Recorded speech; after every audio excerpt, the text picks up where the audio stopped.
2013, 18/10/2013, appended here with annexure, may be followed as the working arrangement for the current year only, without prejudice to the rights of the two states about their entitlements which have been raised or to be raised before appropriate forum. ఇందులో ఇక్కడనే వచ్చింది 18/10/2023 నాడు ఉమ్మడి ఆంధ్రప్రదేశ్లో justice Srikrishna కమిటీకి అప్పటి ఆంధ్రప్రదేశ్ ప్రభుత్వం ఇగో గోదావరిలో ఇంత కేటాయించినాం, కృష్ణాలో ఇంత కేటాయించినామని జస్టిస్ శ్రీకృష్ణ కమిటీకి రిపోర్ట్ ఇచ్చిండ్రు. అదే రిపోర్ట్ను రాష్ట్ర విభజన జరిగేటప్పుడు అసెంబ్లీలో చర్చ జరిగేటప్పుడు శాసనసభలో కూడా పెట్టారు. నా దగ్గర అన్ని రికార్డ్స్ ఉన్నాయి, నువ్వు అసెంబ్లీలో చర్చ పెట్టి నేను చూపిస్తాను.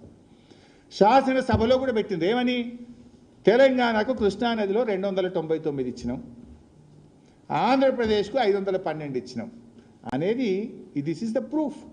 ఇప్పుడు ఎవడు మరణ శాసనం రాసిండు కృష్ణానది జలాల్లో? రేవంత్ రెడ్డి ప్రాతినిధ్యం వహిస్తున్న కాంగ్రెస్ పార్టీ మరణ శాసనం రాసింది. నువ్వు ఆడ 960 అని చెప్పిన ఆ 968 కూడా ఇదే అనెక్సర్లో ఇదే 18/10/2013 నాడు పెట్టిన ఎజెండాలోని భాగమే. అదేమో చెప్తున్నావు, ఇదేమో నోరు మూస్తున్నావు. ఎందుకు? అక్కడ లాభం ఉంది కనుక ఏదో గొప్పలు చెప్పబోతున్నావు, ఇక్కడ మీరు అన్యాయం చేసింది కనుక ఈడ పెదవులు మూస్తున్నావు రేవంత్ రెడ్డి. ఈ 299 కాంగ్రెస్ పార్టీ పెట్టిన రాచపుండు కాదు. ఈ 299 ఉమ్మడి ఆంధ్రప్రదేశ్లో తెలంగాణకు కాంగ్రెస్ పార్టీ ఈ ప్రాంతం నుంచి ప్రాతినిధ్యం వహించినటువంటి జానారెడ్డి, ఉత్తమ్ కుమార్ రెడ్డి, కోమటిరెడ్డి, వెంకటరెడ్డిల వైఫల్యం వల్ల, మీ చేతగాంతనం వల్ల, మీరు వాళ్ళ అడుగులకు మడుగులొత్తడం వల్ల ఈరోజు తెలంగాణకు 299 వచ్చింది. అయినా బీఆర్ఎస్ పార్టీ వ్యూహాత్మకంగా వ్యవహరించింది. కేసీఆర్ గారు పోరాటం చేసి సెక్షన్ 3 సాధించిండు. ఇక్కడ ఇంకా కొంచెం డీటెయిల్గా కూడా చెప్తాను.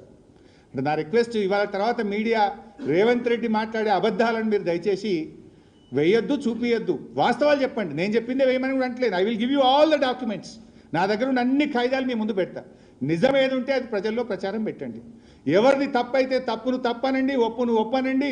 ఈ రాష్ట్ర ప్రయోజనాల కోసం మీరు కూడా నిలబడాలి. ఈ రాష్ట్ర హక్కుల్ని కాపాడడంలో మీడియా కూడా క్రియాశీలకమైన పాత్ర పోషించాలని 2 చేతులు ఎత్తి ప్రార్థిస్తూ ఉన్నా. అయితే దీంట్లో మీరు చూస్తే ఒక్కసారి ఇక్కడ ఏమొచ్చింది మీరు చూస్తే, ఇదేమో ఫస్ట్ ఇప్పుడు నేను చెప్పేసిన 299 అనే దానికి మరణ శాసనం రాసింది Congress party. That's clear. Now coming to the second issue, ఏది తాత్కాలికమైన ఒప్పందం. బాధ ఏంటంటే అడహక్ అవార్డుకు ఫైనల్ అవార్డుకు తేడా తెలియని అజ్ఞాని మన రేవంత్ రెడ్డి. ఇటువంటి వాళ్ళ గురించి ఏం మాట్లాడాలి నేను? ఇప్పుడు అడహక్ అలాట్మెంట్కు ఫైనల్ అవార్డుకు తేడా తెలియకపోతే ఏం చేయాలి నేను?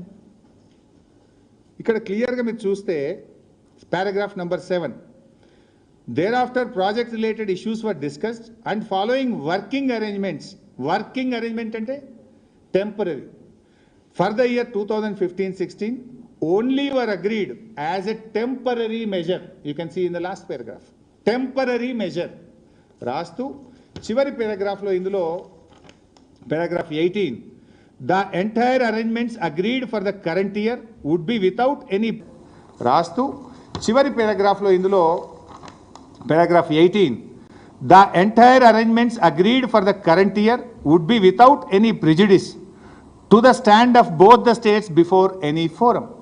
ఈ కేటాయింపు అనేటువంటిది ట్రిబ్యునల్ ముందు మీరు చేసుకునే ఆర్గ్యుమెంట్స్ మీద ఎటువంటి ప్రభావం ఉండదు.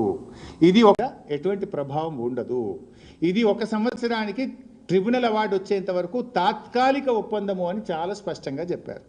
దాని మీద సంతకాలు ఎవరి ఉన్నాయి? నీ ముద్దుల అడ్వైజర్, ఆనాడు ఆంధ్రప్రదేశ్కు వాటర్ రిసోర్స్ సెక్రటరీగా ఉన్న ఆదిత్యనాథ్ దాస్ ఆంధ్రప్రదేశ్ నుంచి ఆనాడు సంతకం పెట్టిండు. ఆనాడు తెలంగాణకు ద్రోహం చేసిన ఆదిత్యనాథ్ తెచ్చి నువ్వు అడ్వైజర్గా పెట్టుకున్నావు.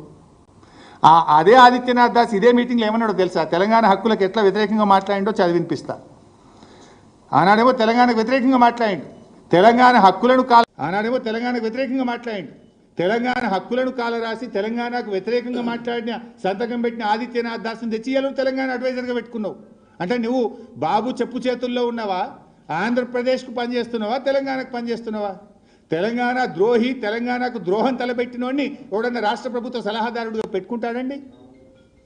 అంటే నీ నీ నీ ఇందాక నేను చెప్పినా కదా, స్కూలింగ్ తెలుగుదేశం అంటే స్కూలింగ్ బీజేపీ, కాలేజీ తెలుగుదేశం కదా, నీ మనసు అంతా అటే కొట్టుకుంటుంది.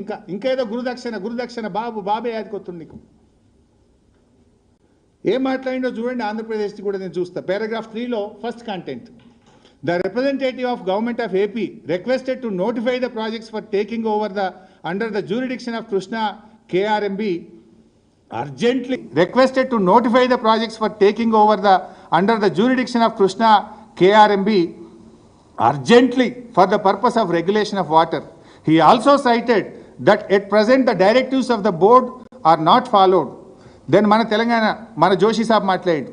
Representative of state of Telangana stated that before taking any decision regarding notification of projects and regulation of water, it is necessary that board principles of water regulation and an appropriate implementation mechanisms are worked out. అంటే కృష్ణ KRMBకి ప్రాజెక్టులన్నీ అప్పగించాలి అనేమో ఆదిత్యనాథ్ దాస్ అడిగిండు. జోషి ఏమన్నాడు, ఇటుకి సంతకం పెట్టినాయన లేలే ఇప్పుడే అప్పచెప్పొద్దు, మా లెక్క నీళ్ళలో లెక్క వాటా దేనిలెక్కనే ప్రాజెక్టులు అప్పచెప్పాలని మన జోషి గారు మాట్లాడండి. ఈయన ఎవరిని అడ్వైజర్ పెట్టుకున్నాడు?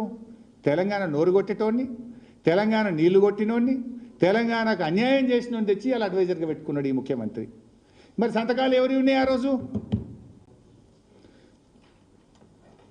సంతకాలు ఎవరి ఉన్నాయి ఆ రోజు?